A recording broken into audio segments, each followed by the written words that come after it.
So, hello and welcome to SW's Property Matters podcast. Today, I'm joined by two experts from our Newcastle team as we look in a bit more depth at the Northeast commercial property market and trends that they've noticed developing over the past 12 months. As always, I'm going to let them introduce themselves. So, David, over to you. Hi there, thanks Dan. My name is David Downing. I'm one of the partners here in Newcastle and I lead the Northeast Valuation team. And we're also joined by Michael. Yeah, thanks, Dan. I'm Michael Downey. I'm also a partner in the Newcastle office. I head up the office agency division for the Northeast. Thank you very much. Right, we'll jump straight into that then. Michael, we've fairly recently published your quarterly office market report for Newcastle, which probably a bit of a surprise to most, but it showed a significant uplift in take-up compared to the first quarter of last year. Just wondered if you could maybe talk us through some of the key findings from the report. Yeah, that's fine, Dan. I think what's the most interesting part of the report was the sharp uplift in the Newcastle city centre's figures, which is back up to the 5-year quarterly average. Predominantly, when you look into the figures, though, and what was transacted, it was largely bolstered by the letting to Womble, Bond and Dickinson at the newly developed Spark. So I think if we just look at the figures going forward, a true reflection in take-up, both city centre and out of town, will be towards the end of this year, start of 2022, as the increase in requirements post-lockdown start to transact. Yeah, you mentioned briefly there about the out-of-town market. I think there's been quite a lot of movement, a lot of ups and downs over the past year. How's the out-of-town market performing? Yeah, it's been an interesting one to monitor throughout the pandemic. The self-contained own front door options have continued to perform as usual. The Probably's more so out of all of the buildings that have been typically occupied over the past 18 months. They've had some occupancy which multi-occupied buildings haven't.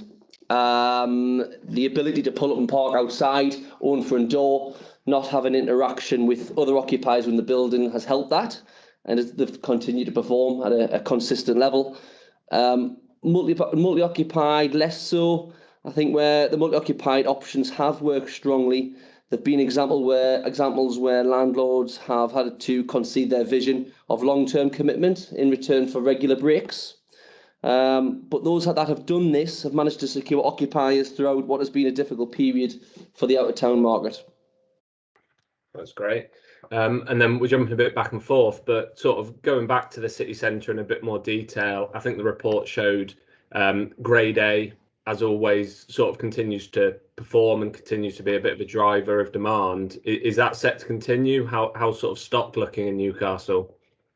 Yeah, I think this has been an example of how the city centre has performed over the last 12 months and will continue to perform. I think a flight to quality is more potent than ever. Grade A continues to perform as the vaccine continues to be rolled out. Obviously with a slightly different mindset and density to pre-COVID. But if you then compare that to how Grade B requirements are transacting, which are few and far between at the minute, landlords are definitely having to be more proactive and review existing projects in comparison to pre-COVID, where they're now having to think outside the box. So yeah, ultimately Grade A going forward and over the last 6 to 12 months has performed strongly, whereas Grade B less so. Yeah, I mean, from the valuer's side point of view, I mean, what we've seen is that one of the reasons that the out-of-town market has performed particularly well, as Michael says, the small own front door stock, is that there's been little or no new development since 2006, which is partly due to the fact that values slumped after the credit crunch and have slowly been building it back ever since. And then obviously we've got this imbalance between demand and supply, which has forced values up more recently. The interesting thing on the out-of-town market, though, is it's not actually been the office market that suffered. It's been the ancillary supply areas, you know, the sandwich shops, coffee shops who service these business parks, where with people not being in the occupation, they've had difficulty in generating any income. I mean, looking at the city centre, we've seen a tick in values, and it's been great to see the last 18 to 24 months. But again, these value changes have been as a result of long-standing circumstances. Back in the early part of the 21st century, values in the Newcastle city centre were so low it just wasn't viable for spec development to take place. So prime office space sites that would have been developed for offices have been developed for other uses, predominantly student residential apartments. So again, we had this massive pipeline problem. And then as leases have come to an end of people occupying grade A space, looking to relocate, the availability wasn't there for them, which has then forced values up for the space that was available, up to £25, £26 a square foot or thereabouts, Michael, isn't it? Yep. And particularly the letting, as Michael talked about, to Wimbledon Dickinson. So, development sites that previously weren't viable have come forward in the last 18 to 24 months. So the Spark and the Lumen at Helix, Pilgrim Place and Strawberry Place, all big office developments in Newcastle city centre. It's been really great to see some cranes on the skyline for a while. Yeah. I mean, pandemic-wise, there was a little bit of a bump in the market early doors as people stopped taking space because they just didn't know what was going to happen. But as Michael said, things have really picked up again as time's passed. They have picked up, but at the same time, I hope it's only a short-term reaction. But obviously, from an occupier's perspective, they think it's a tenant's market at the minute. So therefore, there's going to be a slight relaxing of incentives, potentially stretching out by an extra 3 months or so here or there. You'd hope headlines would remain.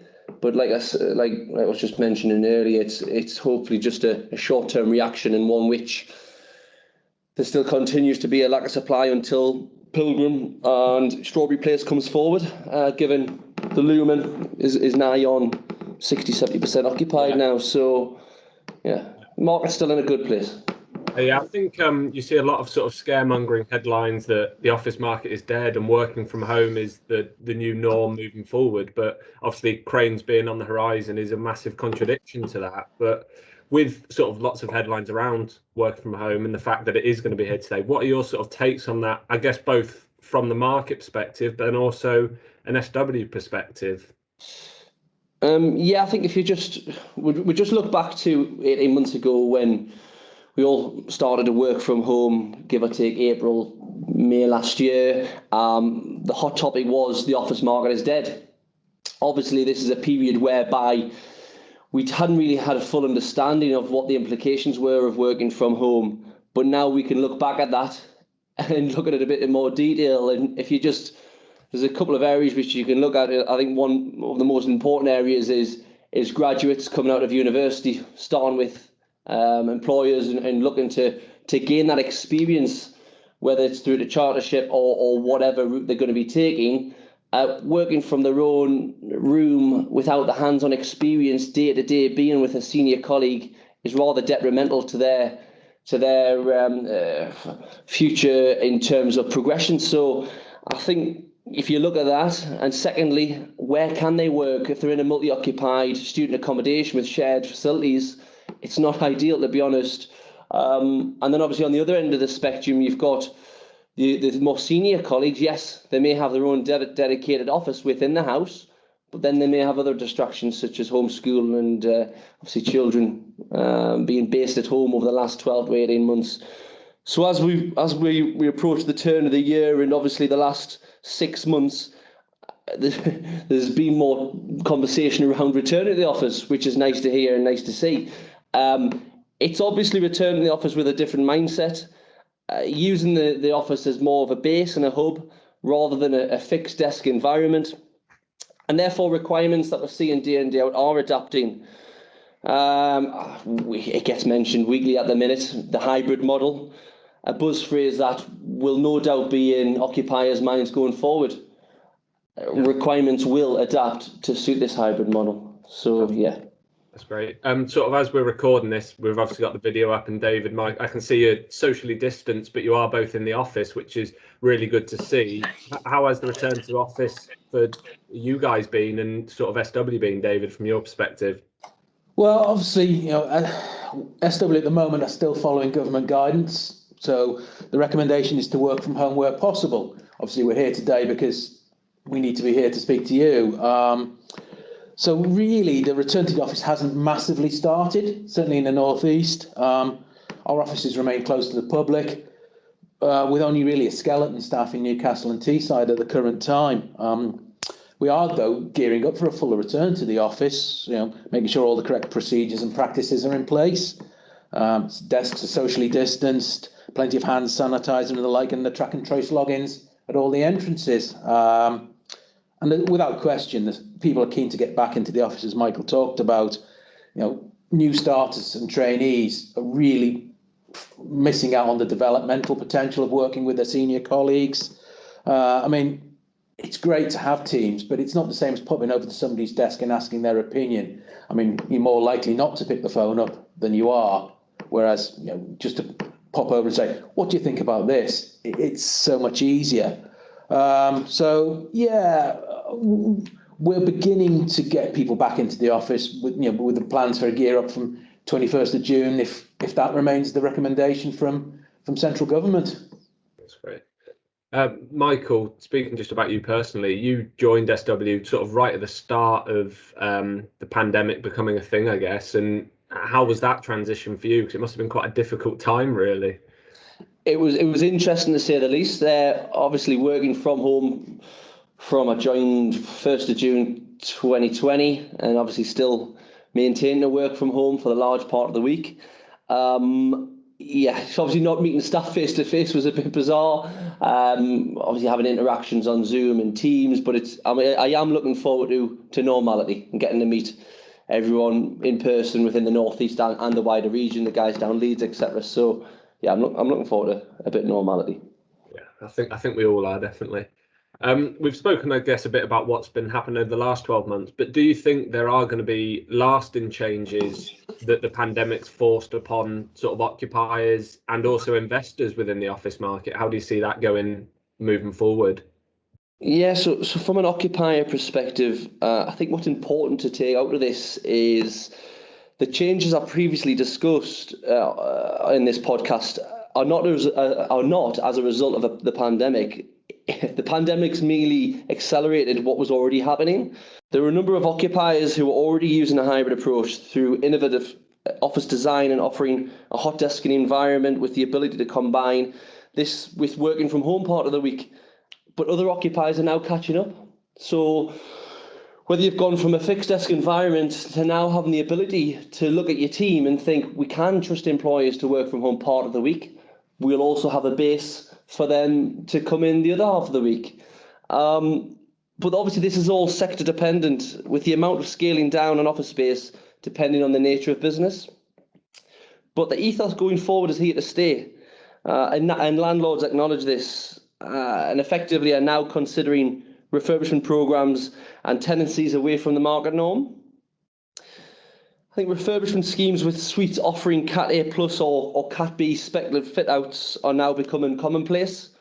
And lease terms with shorter commitments are also something which we're having discussions with landlords day in, day out. But this is the changing face of the office environment, with a physical reflection that the office market is clearly not dead. And on the investment side, David, did you want to take over the investment side there?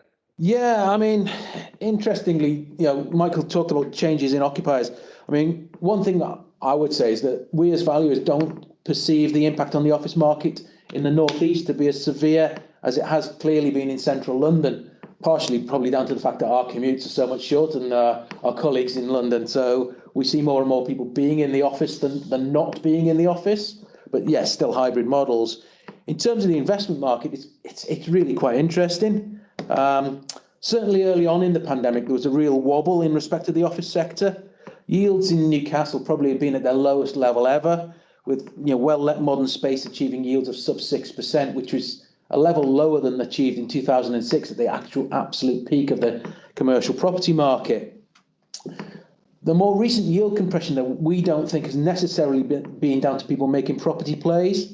It's more being a financial play. On the fact that returns from other forms of investment were really, really poor, and certainly for money on deposit.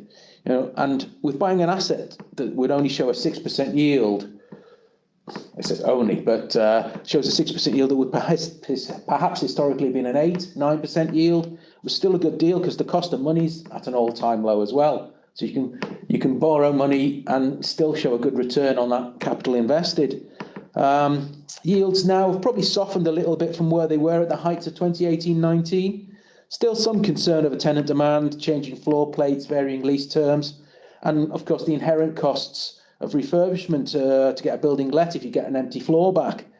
But by no means is the investment market dead. I mean, there's been some very good deals done by our colleagues in the investment team over the last couple of months. So I think it's still a relatively rosy picture for the office investment market, certainly. Yeah, I think certainly if you sort of read the news, it is all a bit doom and gloom. But actually, when you drill down into it, there is a lot going on, both on the investment and the occupier side. And it's almost, as we said at the start of the pandemic last year, everyone took a bit of a break and are waiting to see what happens. But it's good to see that activity's picking back up now, and certainly shows signs for a strong future, particularly in Newcastle, as you said. Another sort of topic we spoke about pre-recording was the possible impacts of the Newcastle clean air zone. David, I just wondered, what do we know about it at the moment, and how do you think that might impact on the return to the city centre? Yes, a topic that's been much in debate in the North East. I think probably the first thing to say about this is obviously following it was an unsuccessful legal challenge to it raised just before Christmas. So the implementation has been delayed quite significantly. It was initially proposed the clean air zone would come into being at the beginning of 2021. Current guidance on the local authority website is that it just says a date later in 2021. No date has yet been confirmed, so we're all still waiting to see. I mean, personally, whilst I can see the benefits of reducing the dirty air, for want of a better phrase, both on the cleanliness and health of the city, I do wonder whether the timing is right. City centre retail market's really struggling at the moment, and reducing the number of cars coming into the city will just be another nail in its coffin. The market needs every help it can get, frankly. Obviously, some of the announcements of the remodelling of the city centre, for want of a better phrase, by City Council and the NE1 Bidco will have some impacts certainly by making Blackett Street and Grey Street vehicle-free areas. Interestingly, though, the Blackett Street proposals have faced some really serious opposition from the local bus companies, as Blackett Street's one of the major bus hubs in the city. And to me, that does seem rather at odds with the whole idea of getting people to use public transport by taking away one of the principal interchange areas. So does that really reduce the amount of car traffic in the city? Probably not. So, it is still a hot topic, but at the moment, there's just no real information to see how it'll impact the market. Yeah, watch this space, I guess. I have seen, I think it's largely from you sharing stuff on LinkedIn, Grey Street, where our former offices were, is pretty much changed completely since I've last seen it. I've obviously not been able to get up to Newcastle, but there's a lot of work that's gone on there during the pandemic, isn't there? Yeah, certainly through the pandemic, they reduced Grey Street to one-way traffic only, and extended basically half of the pavement into the centre of the road with bollards to create external dining space for a lot of the leisure units, which obviously 12th of April brought everything online and really positive. There was a little bit of pushback and concern around this, as historically, when the last major pedestrianisation of a leisure area, for want of a better phrase, which was Dean Street, virtually killed the quayside and the operators were up in arms. And there's been a lot of concern that Grey Street will do the same. I mean, personally, I think if you're going to pedestrianise anywhere in Newcastle, Grey Street's the obvious. It's one of the finest streets in the United Kingdom in terms of its architecture. You've got bars and restaurants either side. It's a nice wide street. It's the ideal opportunity to have some continental-style cafe society. Yeah. Albeit it's Newcastle, so it'll probably be cold 360 days of the year. Yeah. One to watch. I think certainly from just chatting there, some of the topics that have come out, we could probably do a follow-up chat on the retail and leisure market. I think maybe get a couple of other people involved. It seems like there's lots going on in Newcastle, but I'm wary we've gone on a little bit, so I will jump into the quick-fire questions, unless either of you had anything else to add on the office market. Okay, that's great. So just nice, easy questions. I'll jump between you, not put you on the spot too much. But first off, David, are you a coffee or a tea drinker? Both, but I'm a coffee snob. Are you a coffee? Right, we've had a couple of coffee snobs. It must be a surveying thing, I think. Michael, what about yourself? Can I say coffee in the morning, tea in the afternoon? That has also been a common answer. Very good. Yeah. We spoke a bit about the retail offering in Newcastle. Are you high street shoppers, or do you do most of your shopping online? Michael, we'll go to you first there. Online. You're online. And David?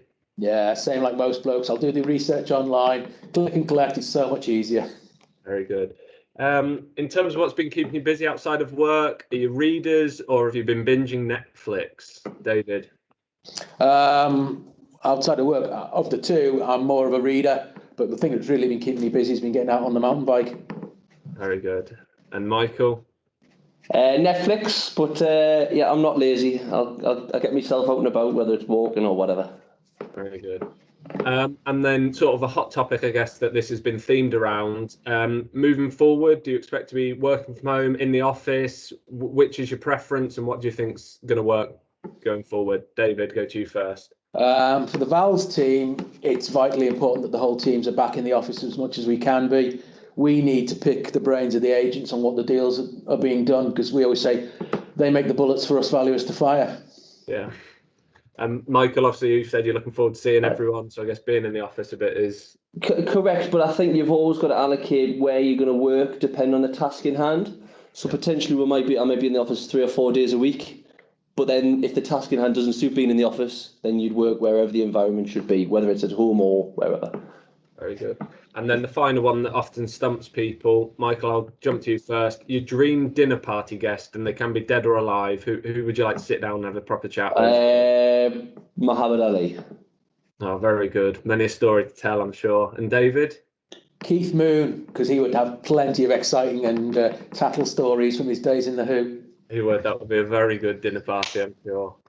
Right, okay, well, thank you both very much. I thought it was really interesting and I hope people listening got a bit of an insight into the office market in Newcastle. As always, we'll share out links to sort of additional resources and things we put together, like Michael's office market report. But thank you both very much and we'll speak soon. No problem. Thanks, Sam.